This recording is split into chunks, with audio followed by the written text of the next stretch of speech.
In this video, we will talk about a very important concept called as TDD or test driven development. Now many developers have different views about TDD and its usefulness. Now apart from those views, let's not get complicated in the first step itself. Many people are confused about what exactly is TDD. So in this video, we'll first try to understand what is TDD. We will see a simple demonstration, and finally we will talk about the advantages of TDD. Now the most important point to remember is TDD is not a technology. It's an approach. It's a thought process of thinking testing from a different perspective. Okay, so what do I mean? Now in a normal development scenario, what you do is that you first write the code and then you write the test case. But in TDD, you first write the test case before even you write a single line of code. And then you write the code, which will run against that test case. In other words, the process is something like this. You can see on your video. First, you write the test case. Before even you go and code your component, you first write the test case, execute it, and it will fail. Okay. Then you write enough code so that it will pass. Okay. After that, you refactor it. Must be you add some more methods or you do something.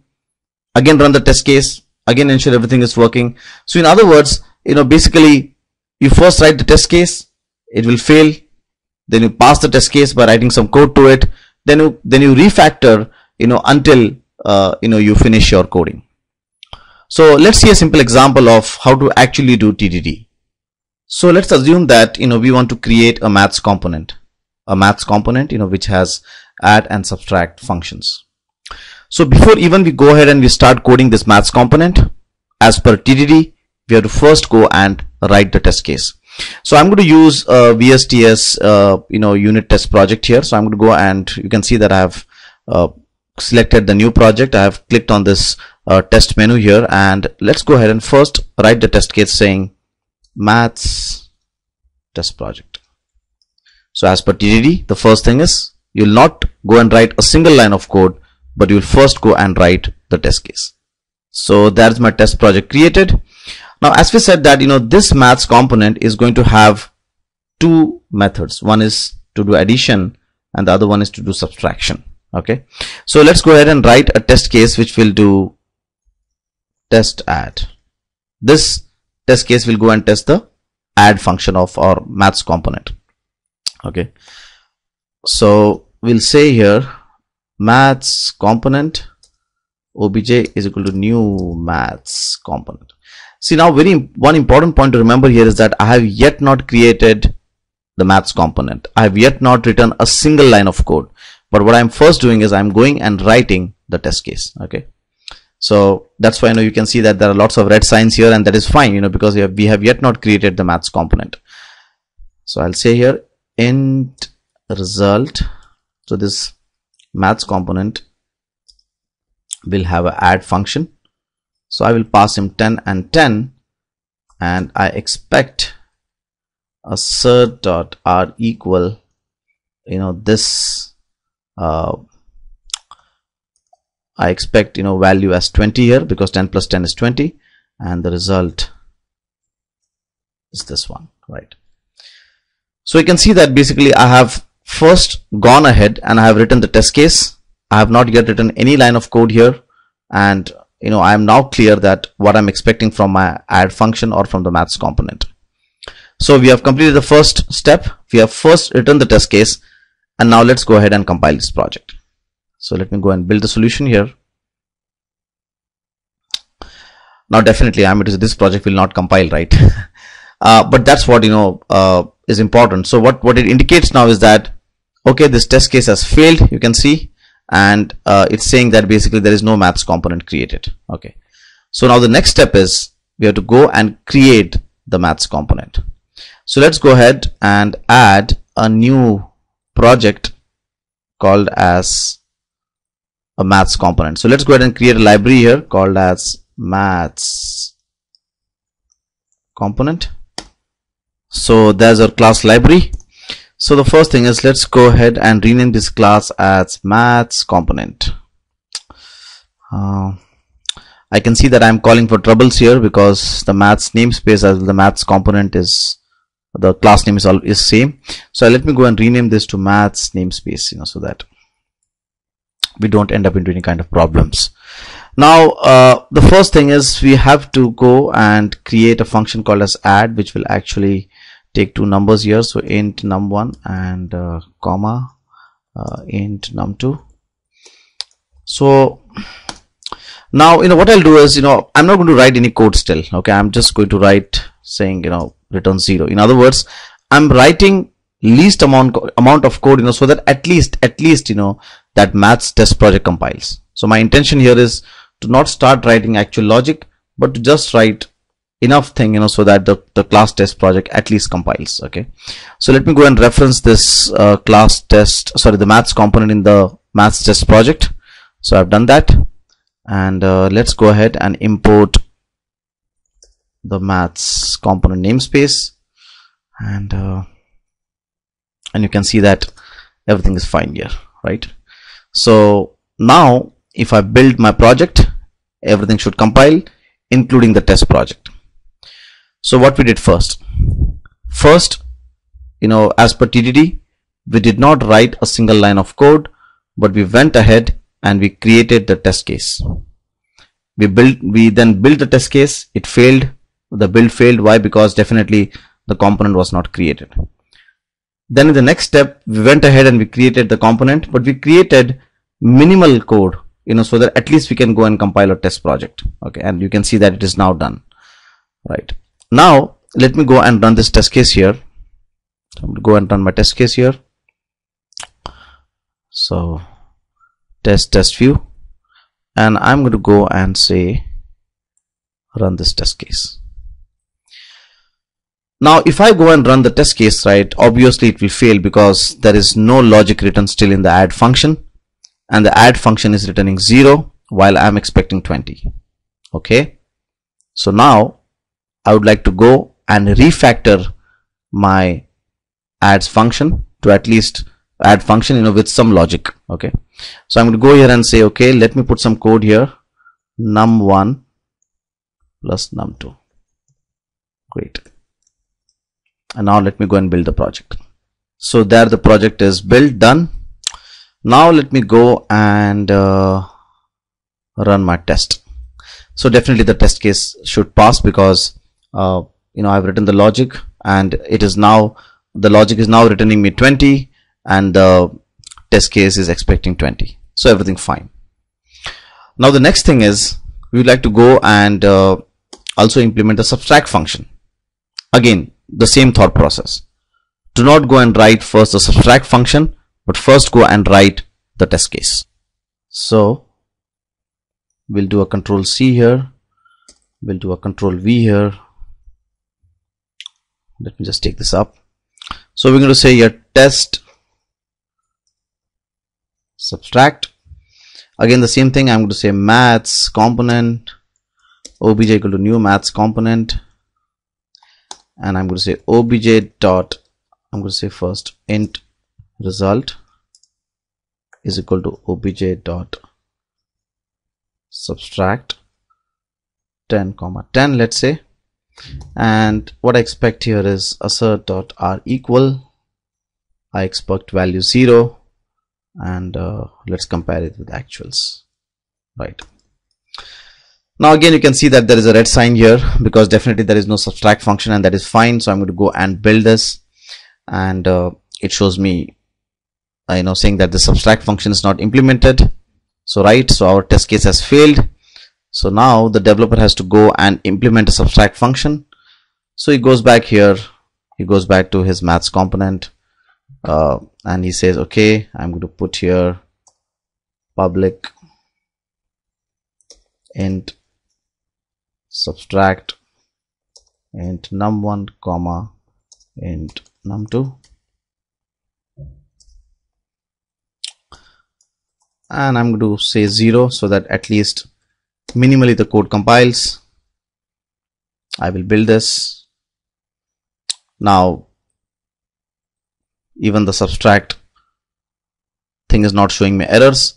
Now let me go and run my test case again. So I'm going to say test view and say yes, let's go and run both the test cases. So If I run them,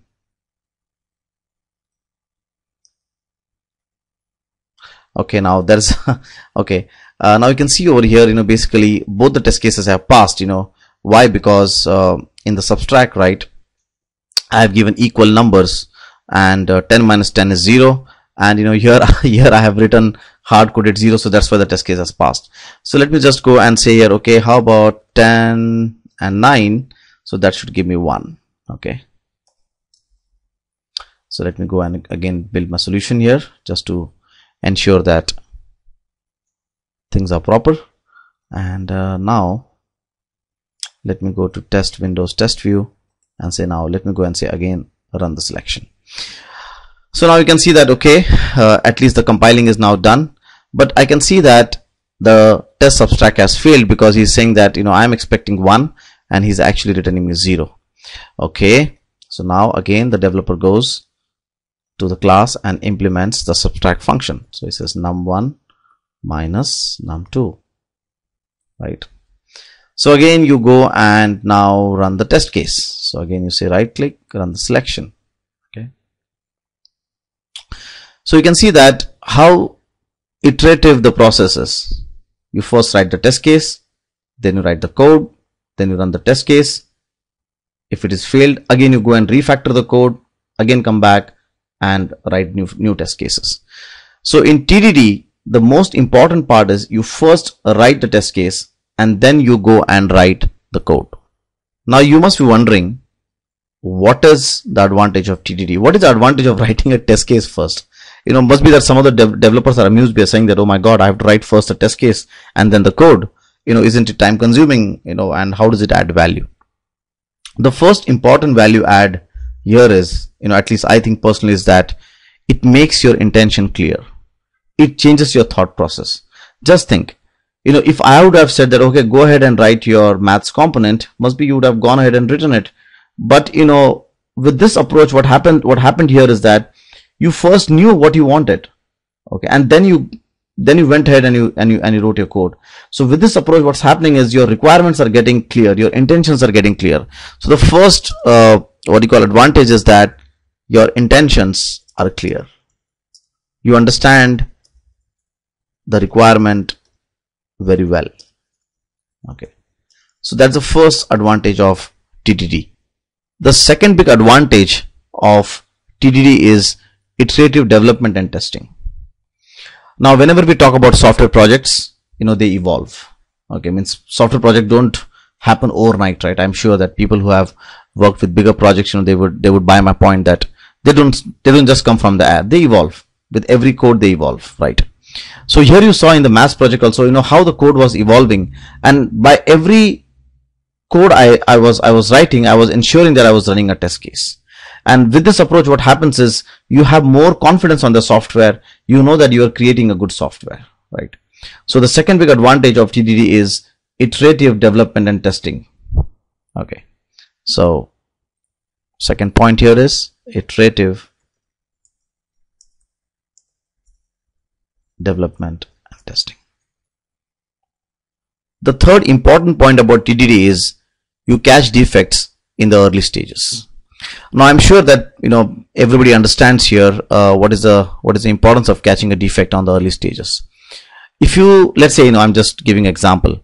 If let's say that if there is a defect injected in the requirement phase, for one defect injected in the requirement phase, there will be 10 defects in the development phase.